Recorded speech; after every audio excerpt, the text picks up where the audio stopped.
ಅಧಿಕಾರಿಗಳಿಗೆ ಪಂಚಾಯತಿಯ ಭ್ರಷ್ಟ ಅಧಿಕಾರಿಗಳಿಗೆ ಧಿಕ್ಕಾರ ಧಿಕ್ಕಾರ. ಅಯ್ಯಯ್ಯೋ ಅನ್ಯಾಯ, ಅಯ್ಯಯ್ಯೋ ಅಯ್ಯಯ್ಯೋ ಧಿಕ್ಕಾರ ಧಿಕ್ಕಾರ. ಅಯ್ಯಯ್ಯೋ ಅನ್ಯಾಯ, ಅಯ್ಯಯ್ಯೋ ಅಯ್ಯಯ್ಯೋ.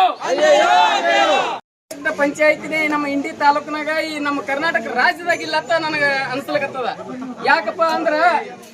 ಯಾಕಂದ್ರ ಈ ಪ್ರತಿಯೊಂದು ಪಂಚಾಯತಿಗಳಲ್ಲಿ 50% ಕೆಲಸ ಮಾಡಿ 50% ಆದ್ರ ರೊಕ್ಕ ಎತ್ತಾರ. ಆದ್ರೆ ಈ ಖಾಡ್ಗಿ ಪಂಚಾಯತಿ ಒಳಗ ಪೂರಾ 0% ನ ಕೆಲಸ ಮಾಡ್ಯಾರ.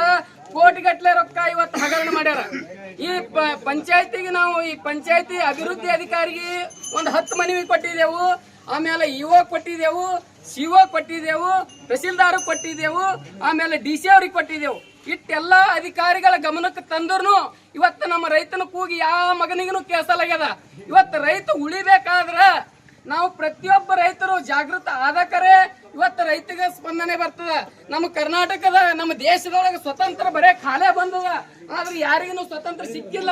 ರಾತ್ರಿ ಬಂದದು ಈಗ ಈ ಸದ್ ಹಗಲತ್ತ ಕಳರ್ ಕೈಯ ಸಿಕ್ಕದ, ಬರೇ ರಾಜಕಾರಣಿಗಳ ಕೈಯ ಸಿಕ್ಕದ.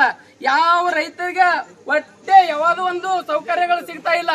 ಈ ನಮ್ಮ ಖಾಡ್ಗಿ ಪಂಚಾಯತಿ ಒಂದೇ ವಿಷಯ ಮಾತಾಡ್ಬೇಕಂದ್ರ ಒಂದು ವರ್ಷಿಗೆ 1,40,00,000 ರೂಪಾಯಿ ಹಗರಣ ಮಾಡ್ಯಾರ. ಅದ್ರಾಗ 20% ಕೆಲಸ ಮಾಡಿಲ್ಲ. ಈ ಬುಯ್ಯಾರ ಗ್ರಾಮದಲ್ಲಿ 4 ರಸ್ತೆಗಳಿಗೆ 3 ಲಕ್ಷ ರೂಪಾಯಿ ಅನುದಾನ ಕ್ರಿಯಾ ಯೋಜನೆದೊಳಗದ. ಅಲ್ಲಿ ನೋಡಿದ್ರೆ ಒಂದು ಬುಟ್ಟಿ ಗರ್ಸಿಲ್ಲ.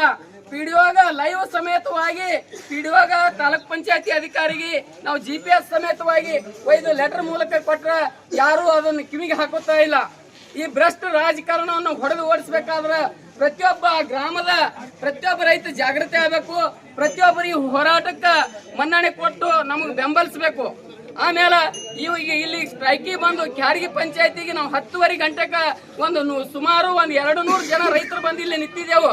ಇಲ್ಲಿವರೆಗೆ ಈಗ ಟೈಮ್ 1 ಗಂಟೆ ಆದ್ರೂ ಈ ಪಂಚಾಯತಿ ಭ್ರಷ್ಟ ಪಂಚಾಯತಿ ಒಳಗ ಒಬ್ಬ ಅಧಿಕಾರಿ ಪಿಡಿಒ ಇಲ್ಲ, ಸೆಕ್ರೆಟರಿ ಇಲ್ಲ, ಮತ್ತೆ ಅಧ್ಯಕ್ಷ ಇಲ್ಲ.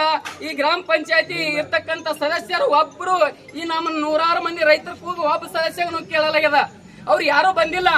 ಇವತ್ತಿನ ದಿನಮಾನದ ಮುಂದಿನ ದಿನಮಾನಗಳಲ್ಲಿ ನೀವು ಪ್ರತಿಯೊಬ್ಬರು ರೈತರು ವಿಚಾರ ಮಾಡ್ಬೇಕಂತ ಪರಿಸ್ಥಿತಿ ಬಂದದ.